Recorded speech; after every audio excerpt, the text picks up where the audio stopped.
জানিয়ে দেব এই মুহূর্তে হাতে পাওয়া সর্বশেষ গুরুত্বপূর্ণ আপডেট বাংলা সংবাদ। শুরুতেই থাকছে গ্রেপ্তারের পর থানা থেকে পালিয়ে গেলেন সাবেক ওসি। বৈষম্য বিরোধী ছাত্র আন্দোলনে হত্যার অভিযোগে উত্তরা পূর্ব থানায় হওয়া একটি মামলায় গ্রেপ্তার হয়েছিলেন ওই থানারই সাবেক ভারপ্রাপ্ত কর্মকর্তা ওসি শাহ আলম। গতকাল বুধবার মধ্যরাতে কুষ্টিয়া পুলিশ লাইন্স থেকে তাকে গ্রেপ্তার করেছিল উত্তরা পূর্ব থানার একটি দল, কিন্তু কাল বৃহস্পতিবার দুপুরে থানা পুলিশের হেফাজত থেকে পালিয়ে গেছেন তিনি। জানা যায়, ওসি শাহ আলম বৈষম্য বিরোধী ছাত্র আন্দোলন চলাকালীন উত্তরা পূর্ব থানায় ভারপ্রাপ্ত কর্মকর্তা হিসেবে দায়িত্ব পালন করছিলেন। জানাবো ভারত থেকে প্রবেশের সময় আটক ১০। ভারত থেকে বাংলাদেশে অবৈধভাবে প্রবেশের সময় নারী এবং শিশুসহ ১০ জনকে আটক করেছে বিজিবি। আটককৃতরা সবাই বাংলাদেশি। বৃহস্পতিবার ভোরে সাতক্ষীরার কলারোয়া উপজেলার সুলতানপুর বিওপির পোতাপাড়া নামক স্থান থেকে তাদের আটক করা হয়। এবারে থাকছে মহেশপুর সীমান্তে ভারতীয় নাগরিক আটক। ঝিনাইদহের মহেশপুর সীমান্ত থেকে এক ভারতীয় নাগরিককে আটক করেছে বর্ডার গার্ড বাংলাদেশ বিজিবি। বৃহস্পতিবার সন্ধ্যা ৭টায় তথ্য নিশ্চিত করে বিজিবি। এর আগে গতকাল বুধবার রাত ৯টার দিকে মহেশপুর উপজেলার নেপা ইউনিয়নের হুদাপাড়া গ্রামের কলাবাগান থেকে লক্ষ্মী বিশ্বাস ২৮ নামের একজনকে আটক করা হয়। এবারে জানাবো সরকার নয় ঘোষণাপত্র আসবে শিক্ষার্থী এবং সব পক্ষের ঐক্যমত্যের ভিত্তিতে উপদেষ্টা মাহফুজ। জুলাই গণঅভ্যুত্থানের ঘোষণাপত্র নিয়ে নিজেদের অবস্থান পুনর্ব্যক্ত করে অন্তর্বর্তীকালীন সরকারের পক্ষ থেকে জানানো হয়েছে, সরকারের কোনো ঘোষণাপত্র দেবে না।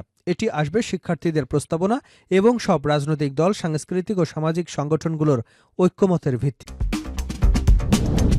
এদিকে বিএনপির বিরুদ্ধে ষড়যন্ত্র থামেনি। যুবদল ঢাকা মহানগর উত্তরের আহ্বায়ক শরীফুদ্দীন জুয়েল বলেছেন, ফ্যাসিবাদের পতন হলেও বাংলাদেশ এবং বাংলাদেশ জাতীয়তাবাদী দলের বিরুদ্ধে ষড়যন্ত্র থামেনি। পতিত স্বৈরাচারের দোসরা এবং স্বাধীনতার পরাজিত শক্তি এখনও সক্রিয়। তিনি যুবদলের নেতাকর্মীদের সবসময় সজাগ, সতর্ক এবং ঐক্যবদ্ধ থাকার আহ্বান জানান। এবং সর্বশেষ জানাবো আন্তর্জাতিক সংবাদ। রামরি দ্বীপে জান্তার বিমান হামলায় ৪০ বেসামরিক নিহত। মিয়ানমারের পশ্চিমাঞ্চলীয় রাখাইন রাজ্যের রামরি দ্বীপ এলাকায় দেশটির ক্ষমতাসীন জান্তা বাহিনীর বিমান হামলায় শিশুসহ অন্তত ৪০ জন বেসামরিক লোক নিহত হয়েছেন। এ হামলায় আহত হয়েছে আরও ২০ জন। বিমান হামলায় মৃতের সংখ্যা আরও বাড়তে পারে বলে আশঙ্কা করা হচ্ছে। এতক্ষণ শিরোনাম শুনছিলেন, এবার বিস্তারিত। প্রিয় দর্শক, আপনি যদি এই চ্যানেলে নতুন হয়ে থাকেন, ভিডিওটি দেখতে দেখতে চ্যানেলটি সাবস্ক্রাইব করে আমাদের সঙ্গে থাকুন। আর এই ভিডিও সম্পর্কে আপনি আপনার মূল্যবান মতামতটি কমেন্ট বক্সে জানিয়ে দিন। আর হ্যাঁ প্রিয় দর্শক, জানিয়ে দিন ভিডিওটি কোথা থেকে দেখছেন। গ্রেপ্তারের পর থানা থেকে পালালেন সাবেক ওসি। বৈষম্য বিরোধী ছাত্র আন্দোলনে হত্যার অভিযোগে উত্তরা পূর্ব থানায় হওয়া একটি মামলায় গ্রেপ্তার হয়েছিলেন ওই থানার সাবেক ভারপ্রাপ্ত কর্মকর্তা শাহ আলম। গতকাল বুধবার মধ্যরাতে কুষ্টিয়া পুলিশ লাইন্স থেকে তাকে গ্রেপ্তার করা হয়েছিল উত্তরা পূর্ব থানার একটি দল, কিন্তু আজ বৃহস্পতিবার দুপুরে থানা পুলিশ হেফাজত থেকে পালিয়েছেন তিনি। জানা যায়, ওসি শাহ আলম বৈষম্য বিরোধী ছাত্র আন্দোলন চলাকালীন উত্তরা পূর্ব থানার ভারপ্রাপ্ত কর্মকর্তা হিসেবে দায়িত্ব পালন করেছিলেন। সর্বশেষ তিনি ইন সার্ভিস ট্রেনিং সেন্টারে পরিদর্শক কুষ্টিয়ায় কর্মরত ছিলেন। ২রা সেপ্টেম্বর বৈষম্য বিরোধী ছাত্র আন্দোলনকে কেন্দ্র করে দায়ের হওয়া একটি হত্যা মামলায় আসামি করা হয় তাকে।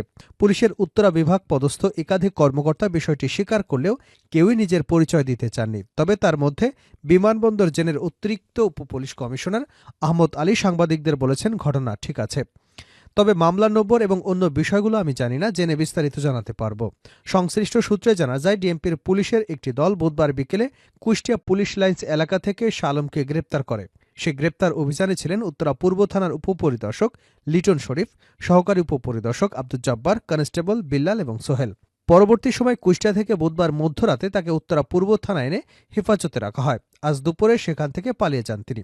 তবে এ বিষয়ে উত্তরা পূর্ব থানার কোনো সদস্য নাম পরিচয় প্রকাশ করে কথা বলতে চাননি। এদিকে শাহ আলমের বর্তমান অবস্থান সম্পর্কে জানতে তার স্ত্রী শাপলা খাতুনের সঙ্গে যোগাযোগ করা হয়। তিনি জানান, শাহ আলমের কোনো খোঁজখবর তার কাছে নেই, মোবাইল ফোনও বন্ধ পাচ্ছে।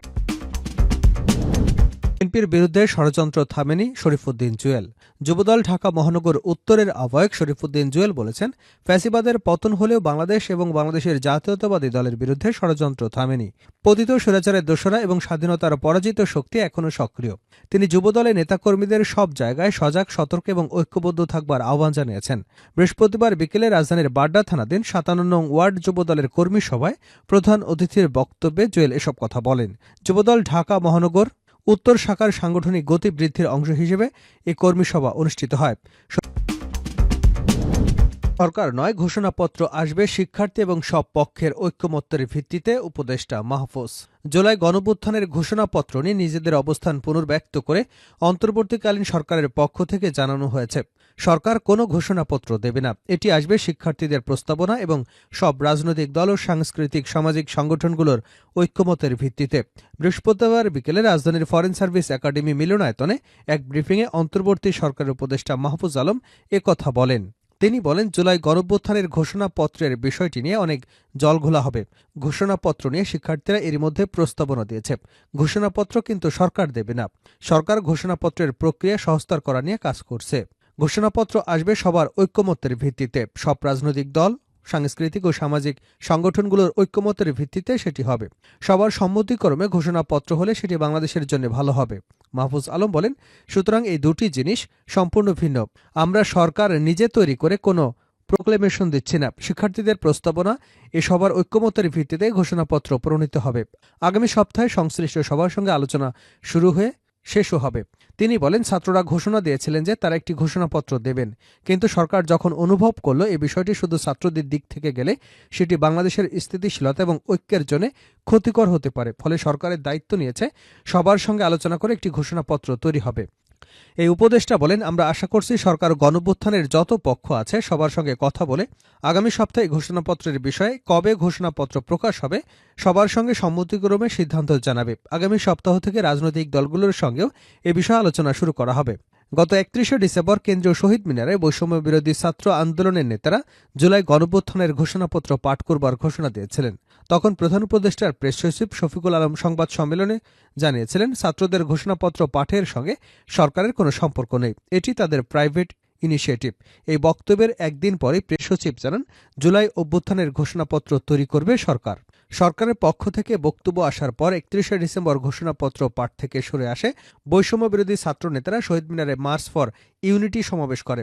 সমাবেশ থেকে জুলাই প্রোক্লেমেশন ঘোষণার জন্য অন্তর্বর্তী সরকারকে ১৫ দিনের সময় বেঁধে দেওয়া হয়। এদিকে ব্রিফিংয়ে উপদেষ্টা মাহফুজ আলম বলেন, শিক্ষার্থীদের দাবি ছিল ১৫ই জানুয়ারির মধ্যে ঘোষণাপত্র তৈরি করা। এ সময় কিছুটা বাড়ানো হতে পারে, এজন্য শিক্ষার্থীদের ধৈর্য ধরবার আহ্বান জানাই। তবে ১৫ই জানুয়ারির মধ্যে ঘোষণাপত্র চূড়ান্ত হতেও পারে। ভারত থেকে বাংলাদেশে প্রবেশের সময় আটক ১০। ভারত থেকে বাংলাদেশে অবৈধভাবে প্রবেশের সময় নারী এবং শিশুসহ ১০ জনকে আটক করেছে বিজিবি। আটককৃতরা সবাই বাংলাদেশি। বৃহস্পতিবার ভোরে সাতক্ষীরার কলারোয়া উপজেলার সুলতানপুর বিওপির পোতাপাড়া নামক স্থান থেকে তাদের আটক করা হয়। বিজ্ঞপ্তিতে বলা হয়, ৬ মাস আগে আটক ব্যক্তিরা চাকরি এবং অন্যান্য কাজের উদ্দেশ্যে পাসপোর্ট ছাড়া সাতক্ষীরার সীমান্ত দিয়ে ভারতে যান। বৃহস্পতিবার ভোরে তারা বাংলাদেশে প্রবেশ করবে এমন গোপন সংবাদের ভিত্তিতে অভিযান চালিয়ে তাদের আটক করা হয়। আইনগত ব্যবস্থা গ্রহণের জন্য তাদের কলারোয়া থানায় সোপর্দ করা হয়েছে।